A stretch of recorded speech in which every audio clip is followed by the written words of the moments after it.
Introducing John Paul DeJoria, Hall of Fame legend, Carlos Alvarez.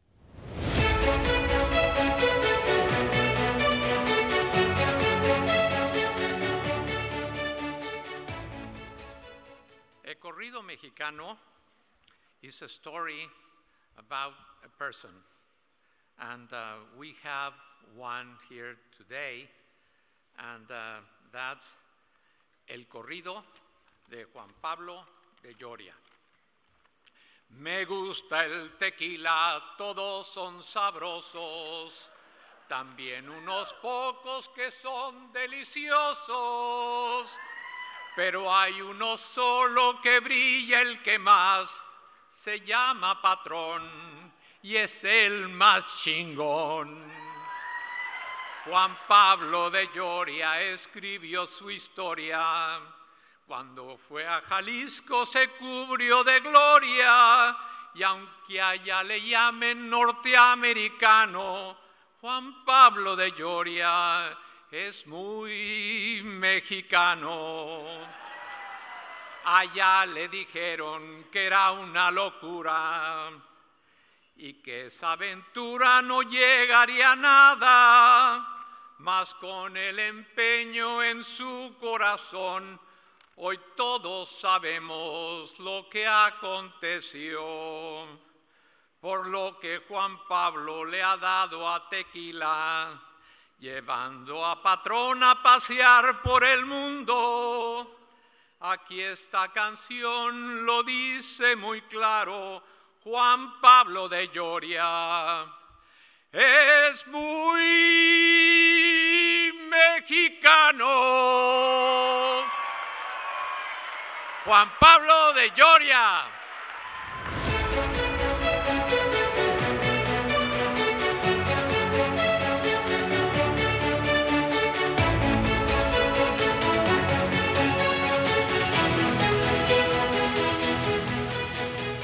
Wow.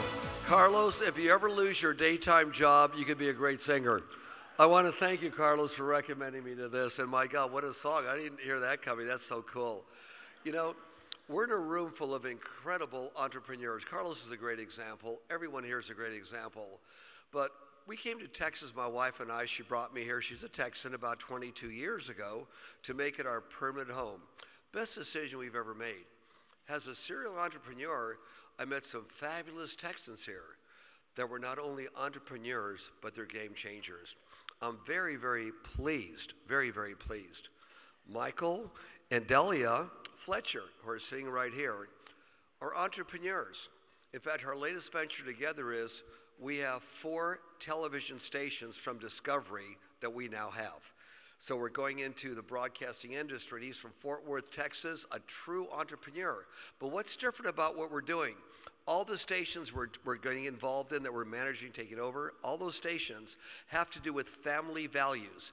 Every one of those 4 Discovery channels that we're taking on here will only have positive and exciting shows. Nothing that's negative and bad for our children or our families. And my best to you here. Michael and Cindy Guston are with me. He's a fellow here that was born and raised in Texas. And Michael and I have been in the petrochemical industry, hydrocarbons, for many, many years. Michael, for over 10 years, has been working on a way to change Texas, its water and its hydrocarbon system. Finally came up with a system of water reclamation, where instead of taking, let's say, a whole bunch of water in to dig a well, and then maybe 2 or 3 times, or maybe a few more, you could recycle that water, that it's all going into dumping wells that are depository wells. Came up with a system where unlimited times you could recycle the same water over and over and over and over again. It saves Texas and the United States. All these water trucks coming into the Permian Basin, all these trucks coming in, all the money being spent. It could be done for less money than people are spending right now in the gas and oil industry for less money, and is totally clean. He stuck by it, he stuck by it, and now we're putting the first use at a major project that we're doing there in the Permian Basin. Jack and Sandy Hightower. Jack is probably one of the foremost names in gas and oil in the world. He has had more successes than maybe anybody in the country. But Jack and Cindy are with us this evening, and at our project that we are doing, these are all my partners, and the project that we are doing now in the Permian Basin, it's the first project our new water reclamation system is being used on as an example for not just Texas, but it's the world, where you save water and you don't have trucks going back and forth. You reuse it over and over and over again. You don't have to dump it. Kevin and Anna Lang are here. Kevin I met 22 years ago when I got here. He was my financial consultant. Today, we are partners. We went in the financial industry together and the real estate business together.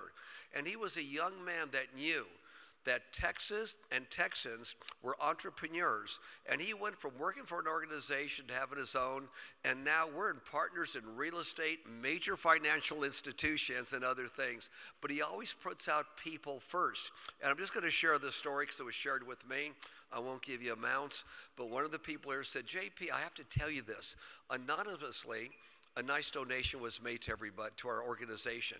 He wanted to keep his name private, but I want you to know who he is. He just didn't want anybody to know. In other words, when you give and want nothing in return, it's the greatest sign in the world. And that was Kevin. He said, Kevin, your guy here who heads up your home office, he's the one that gave it anonymously. So, you know, Kevin and Anna, for thinking of other people wanting nothing in return, they spilled the beans.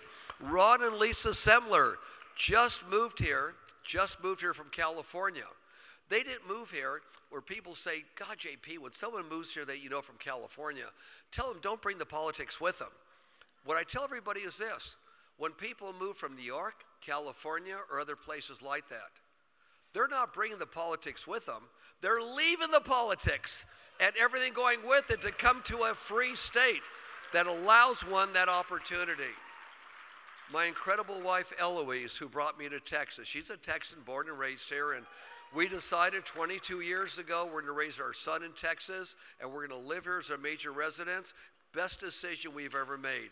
And her, shall we say, passion is women in needs, where she started operations and organizations for abused and neglected children and wives and families in Austin, Texas, with a floor mat to be able to share it with everybody in the world and help those that are really in need. Elizabeth, along the way, we found other people along the way. They're doing incredible things. And more recently, what we're looking at here is looking at people worldwide that make a difference. Elizabeth, the Queen of England, she's 95 years old. And more in all of her speeches, she's talking about what can I do now, not just for the people of England to make a show and be there, but what can we do to influence what we're doing to help the rest of the world out? And that's very, very magical. We live in a world of illusion. You see things that you think are real. Sometimes they are, and sometimes they're not, like the news and some politics, things of that nature. But what is really real is that entrepreneurs drive America beyond any question of a doubt. No disrespect to our government and government officials and what they try and do, but it doesn't come close to what entrepreneurs can accomplish, whether it's for the homeless or helping others or philanthropic adventures that help others become better off because of what they are. When I started Paul Mitchell 41 years ago, I was homeless. I had very little money, but some entrepreneurs, without even knowing it, invented great things that helped me out. I was living off $2.50 a day in 1980.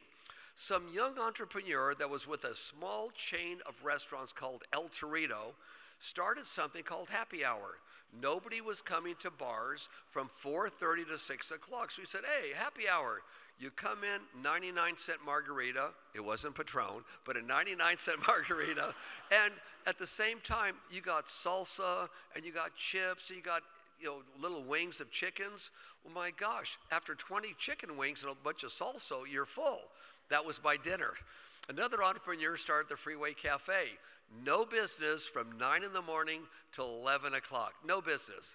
So they started with 99-cent breakfast. 1 egg, one choice of a sausage or a piece of bacon. I took the sausage, it was bigger. And you either got a glass of orange juice or you got a cup of coffee. And you got a little bit of potatoes with it. That was breakfast. Entrepreneurs started that and helped me live and helped me do very, very well.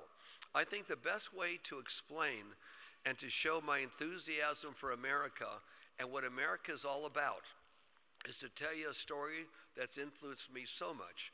And then in the Supreme Court of the United States, when I received the Horatio Alger Award, I told the story.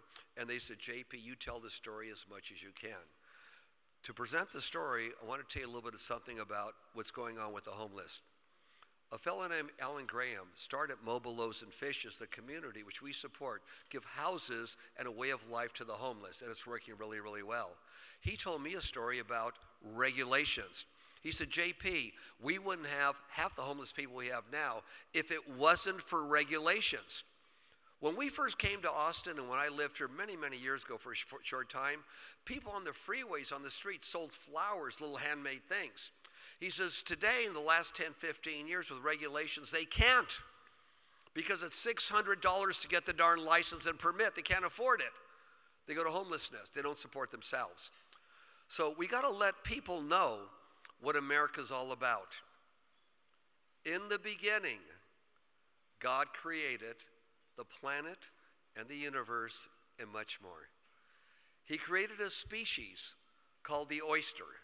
He said, oyster, I'm going to give you the most perfect social, economic situation you could ever be in. You don't have to do anything. I'm going to give you a shell to live in. I'm going to put you at the bottom of the ocean. You want food, just open your mouth, and food will rush in. You're full, close your mouth. Now, you had food, clothing, shelter, and care and protection at the bottom of the ocean, but you're not going to go anywhere. And then God said, now I'm going to create another species. That species we'll call the eagle. He said, eagle, go build your house on your own. Build it on top of a mountain, maybe on top of a tree. Go build your own house, eagle. And by the way, you want to eat? Go find your own food. That eagle flies through miles sometimes of rain, snow, sleet, winds, but feeds its young. A lot of people are not aware of this fact that the eagle, the most powerful bird in the sky, fails 95% of the time. It's so big and cumbersome, unlike the hawk, which is quick and gets in there, that when the prey feels his presence coming about it, it splits. But it doesn't give up. It keeps on going.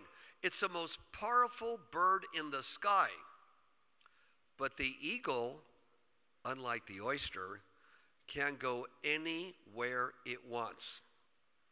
The eagle, and not the oyster, is the emblem of America.